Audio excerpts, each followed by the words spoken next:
자, 오늘도 장 마감까지 1시간가량을 앞둔 상태에서 막판 스퍼트 올려보겠습니다. 최종 공략 막판 스퍼트 CK 주식투자연구소 최영동 대표 화상 연결돼 있습니다. 안녕하세요. 예, 안녕하십니까. 지금 장이 조금 밀리는 것 같아요. 장 설명 한번 해주시면서 종가 공략 좀 주시죠. 예, 그렇습니다. 일단은 종합주까지 플러스 0.54% 상승 흐름들이 이어지고 있는 상황들이고요.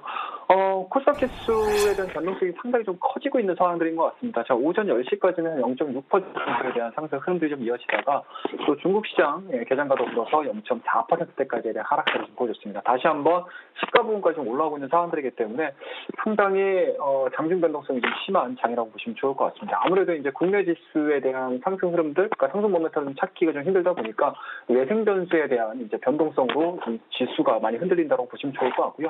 다만 여기서 좀 긍정적인 부분들을 좀 보셔야 될 것 같습니다. 앞서서도 저희 코너를 시작하기 전에 좀 시장에 대한 서머리를 좀 해주셨는데 일단은 미중 무역 분쟁에 대한 강화라고 해야 될까요? 계속적으로 좀 진행이 되고 있습니다. 그에 따라서 수혜 업종이라든지 이런 부분들이 좀 튀어 올라오고 있는 상황들이기 때문에 그런 부분들이 오늘 같은 경우는 일단은 스마트폰과 관련된 종목군들, 삼성전자를 필두로 한 이런 쪽에 좀 포커스가 맞춰지면서 지수를 조금 이제 방어를 해주고 있는 역할을 해주고 있습니다.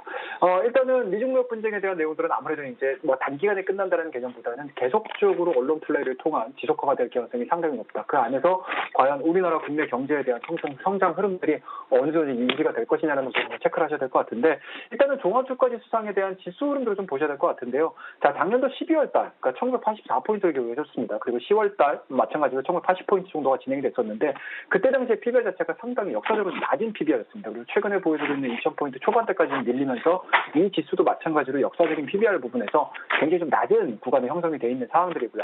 자, 그리고 이제 기술적인 포인트를 좀 보셔야 될 것 같은데 쉽게 말씀드려서 스토캐스틱과 MACD에 대한 이제 흐름들을 좀 보셔야 될 것 같은데요. 이미 스토캐스틱 같은 경우는 단기적으로 쌍바닥을 만들어냈습니다. 그리고 MACD도 마찬가지로 최근에 보여주고 있는 저점 구간에 대한 신호들을 좀 만들어내주고 있는 상황들이기 때문에 지금과 같이 격화되는 움직임들보다는 계속적으로 설왕설래가 이루어지면서 양 국가 간의 싸움이 좀 이어진다라고 하게 되면은 지수에 대한 움직임들이 하방으로 흘러간다는 개념보다는 오히려 지금서부터는 하방에 의한 매수 관점으로 좀 보시는 게 맞지 않겠느냐라는 말씀 좀 드릴 수가 있을 것 같고요. 그런 측면에서 봤었을 때 오늘자에 대한 양봉에 대해서 그렇게 크게 V자 반등이 일어날 것이야 라고 생각을 하면서 대응을 하시기보다는 추가적인 하락이 나온다 할지언정 작년도에 보여줬던 악화되는 부분들, 그러니까 2000포인트 초반이겠죠. 2000포인트 초반대까지 와준다라고 하게 되면은 내가 그동안에 좀 물려있던 종목군들 정리를 하셔가지고 다시 한번 지수에 대한 반등 흐름들이 낮았을 때 추가적인 상승 흐름들을 좀 노려볼 수 있는 좀 포트폴리오에 대한 정리를 할 수 있는 그런 타이밍으로 보시는 게 맞지 않나라는 말씀드릴 수가 있으니까 지수에 대한 움직임들 상당히 좀 변동성이 심화되면서 스트레스를 좀 많이 받게 하고 있습니다. 하지만 지금 구간에서는 겁먹을 필요가 있는 그런 지수대라는 개념보다는 오히려 내가 용감하게 매수를 충분히 감안을 해서 들어가 볼 수 있는 그런 지수대 영역이라는 거 다시 한번 좀 말씀 좀 드리면서 오늘 시황 정리는 여기까지 좀 해보도록 하겠습니다.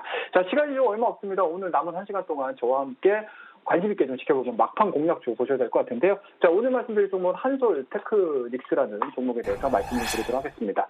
자, 현 시간으로 3.77% 상당히 좀 좋은 흐름도 좀 보여주고 있습니다. 자, 일단은 한솔 테크닉스 다들 아시겠지만 스마트폰 그리고 태양광 및 스마트폰, 휴대폰 관련 제조 기업으로 잘 알려져 있는 기업이고요. 지수에 대한 움직임들, 주가에 대한 움직임들을 좀 보시게 되면은 2017년도 11월 달에 19,700원을 최고가를 기점으로 해가지고 계속적으로 좀 하락세를 좀 보여줬습니다. 그리고 2019년도 초반대 들어서 잠깐 좀 깔짝 움직여주고 있는 상황이었었는데 최근 들어서 다시 한번 감가라든지 이런 부분들이 좀 붉어지면서 급락을 했었던 종목입니다. 하지만 최근 들어서 5일선과 20일선 골든크로스를 만들어내주면서 움직여주고 있는 모습이 상당히 좀 기술적으로는 아름답게 말씀 좀 드릴 수가 있을 것 같고요. 오늘 같은 경우도 일단은 3.77%의 좋은 흐름들을 좀 보여주고 있습니다. 자, 이렇게 3.77%의 상승 흐름들을 좀 보여주고 있는 대표적인 요소들을 좀 보셔야 될 것 같은데 일단은 삼성전자의 하부에 걸려있는 보급형 모델에 대한 수요 증가가 진행이 되고 있습니다. 그러나 그 한솔 테크닉스가 생산해내주고 있는 보급형에 들어가고 있는 부품에 대한 수요 자체가 올해서부터는 좀 변화가 될 가능성이 상당히 높지 않겠느냐라는 말씀을 드릴 수가 있을 것 같고요. 삼성전자 쪽에서 갤럭시 스마트폰 사업부에 대한 이제 전략 자체를 그동안에는 프리미엄 쪽에 포커스를 맞췄다라고 하게 되면은 2019년도서부터는 오히려 프리미엄 쪽보다는 보급형 쪽에 상향 조정될 수 있는 그런 투자 전략들, 사업 전략들을 좀 가져가 준다라고 하게 되면은 그 사업분에서 중심 역할을 해줄 수 있는 한솔 테크닉스에 대한 상승 흐름들은 충분히 좀 나아질 수 있지 않겠느냐는 관점 말씀드릴 수가 있을 것 같고요. 마지막으로 이러한 부분들이 전략적으로 좀 진행이 되신다라고 하게 되면 동사가 보유를 해주고 있는 베트남 사업부, 그러니까 베트남 법인이겠죠. 베트남 법인에 대한 실적 증가는 계속적으로 좀 진행이 될 가능성이 상당히 높기 때문에 오늘자에 대한 상승 흐름들로 인해서 주가에 대한 상승 흐름들은 당분간은 이어질 가능성이 상당히 좀 높지 않겠느냐는 관점에서 오늘 막판 공략주로서 한솔 테크닉스에 대해서 말씀 좀 드리고요. 자, 마지막으로 저희가 차트를 좀 보면서 대응을 좀 해보도록 하겠습니다. 자, 지금 정도 가격대에서 충분히 매수 관점으로 말씀드릴 수가 있을 것 같고요. 지금 정도에서 매수가 좀 이루어지신다라고 하게 되면은 올해 2월 달에 고점 부분인 것 같습니다. 8,000원대를 넘어서는 가격대겠죠. 한 만원대까지, 9,000원대까지에 대한 1차적인 목표치 설정을 해서 대응을 한번 해보자라고 말씀드리고 손절라인은 심플하게 좀 접근을 좀 해보도록 하겠습니다. 스윙 관점에서 말씀을 드려야 되는 상황이기 때문에 6,200원대 약간은 좀 러프하게 좀 드려야 될 것 같아요. 자, 6,200원대를 하향 이탈시키지 않는다라고 하게 되면은 스윙 관점에서 좀 기간적인 부분들을 좀 두시면서 좀 끌고 가는 전략 제시해 드릴 테니까 오늘 남은 1시간 동안 한솔 테크닉스에 대해서 관심 있게 좀 지켜봐 주시고요. 여러분이 시장에서 이기는 그날까지 막판 스포트는 겠습니다. 오늘도 그래.